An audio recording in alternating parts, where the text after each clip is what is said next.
The word apologetics, I'll never forget the first time I heard it. I was working at the Ritz-Carlton in Southern California, and I was driving down the freeway listening to K-Wave 107.9 on the freeway, and I heard a pastor talking about this word apologetics, and I was mystified. I thought, apologetics, why do we need to be out apologizing? What's this all about, right?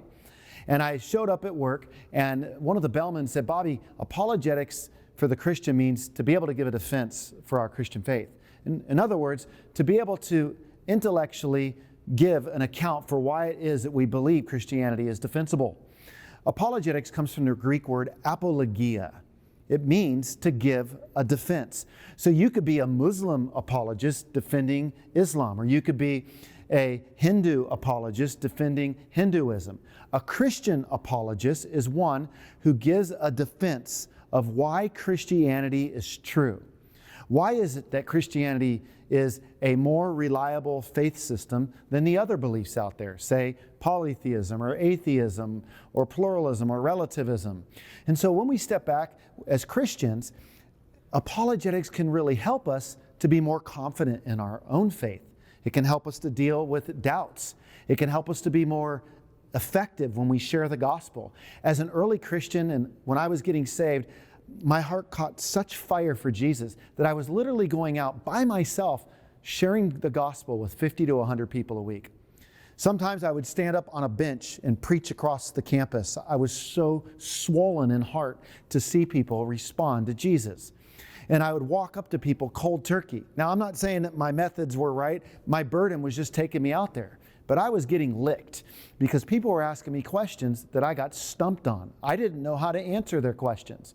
And so when you think about apologetics, there's different types of apologetics. There's historical apologetics, where you might look at the case for the resurrection of Jesus Christ, and you consider the evidence that Jesus rose from the grave.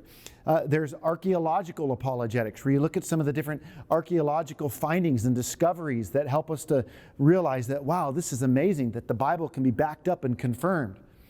There's biblical apologetics, where you look at the internal evidence and the manuscript evidence that we have to find our hearts soaring with confidence at the great, robust literature and the sources that we have. But then there's cultural apologetics. It's how we take our Bible and we apply it to the culture. You know, the story of the Bible goes like this. There's 1,189 chapters in the Bible, right? There's two testaments, an Old Testament and a New Testament. There's 39 books in the Old Testament, 27 books in the New Testament. The Bible was written over a period of 1,500 years on 3 different continents. It was written in Greek, primarily in the New Testament, Hebrew, primarily in the Old Testament, a little bit of Aramaic sprinkled in between. And you got this Bible, and the storyline's like this. We were created, Genesis 1 and 2. But then something really bad happened. It only took us, there's 1,189 chapters in the Bible. The first 2 chapters were off to a good start. By chapter 3, we're hosed. We're in a fall, right? Things have went awry. So you have creation, chapter 1 and 2, fall, chapter 3, and then the rest of the Bible is about how redemption's coming, a redeemer, and then restoration and ultimate consummation. Well, once we get saved, we are to restore all things.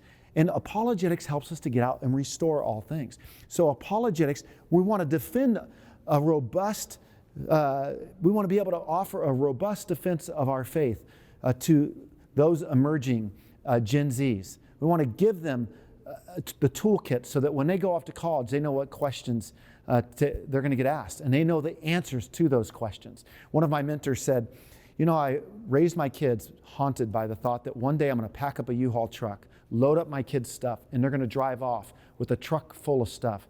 But the real question that haunted me is, what are they really leaving home with? Like, do they have a biblical worldview?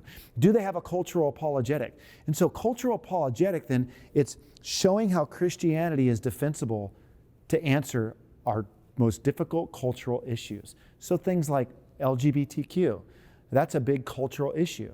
How does the Bible help us address this? Black Lives Matter movement. How does the Bible help us to talk about this? All kinds of social justice issues that are happening. Racial tensions that we're experiencing in our culture. Like, what does the Bible have to say about how we come together? How we reconcile at the cross? How we can be one together? There's so much that the Bible can address in our culture today, and we want to restore all things. And so the more equipped you are as a Christian, and the more equipped I am, the more confident we can engage people. And see, it's not going to go real far with people if the best answer we can tell people is just have faith, just believe.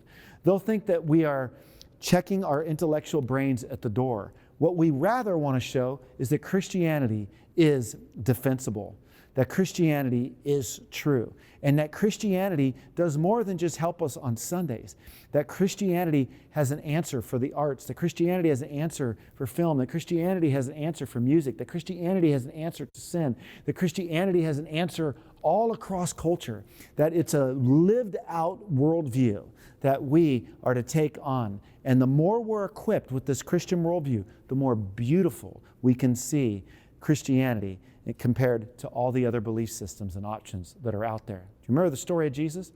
He's preaching away, and the crowds walk away and they leave him.